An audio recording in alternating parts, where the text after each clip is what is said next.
Miss వరల్డ్గా మెరిసిన మానిషి చిల్లర్ ఇప్పుడు బోలెడు యాక్షన్ చిత్రాల నుండి ఎమోషనల్ పాత్రల వరకు నటిగా తన పరిధిని విస్తరిస్తోంది.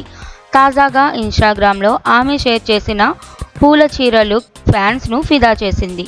నెమ్మదిగా వాసనించే ఆ లుక్కు ఆమె ఇచ్చిన సింపుల్ క్యాప్షన్ మరింత అందం జతచేసింది. ఇప్పటికే మాలిక్లో రాజ్ కుమార్ రావు సరసన యాక్షన్ పర్ఫార్మెన్స్తో ఆకట్టుకున్న మానుషి నటిగా తాను ఎంత కష్టపడుతున్నానో స్పష్టంగా చెప్పింది. టైప్ కాస్టింగ్ అనేది ప్రతి నటుడు ఎదుర్కొనే సవాలే, కానీ అది ఒక ప్రశంస అని ప్రేక్షకులు తనని ఒక పాత్రతో స్ట్రాంగ్లీ రిలేట్ చేస్తున్నారంటే అది గొప్ప విషయం కాదా అంటూ ఆమె చెప్పిన మాటలు నిజంగా ప్రేరణాత్మకంగా ఉన్నాయి. సామ్రాట్, పృథ్వీరాజ్, బడే మియాన్ చోటే మియాన్ వంటి ప్రాజెక్ట్స్ తర్వాత మానుషి కొత్త పాత్రలతో తనలోని అసలైన ప్రతిభను బయటపెట్టాలని కోరుకుంటోంది.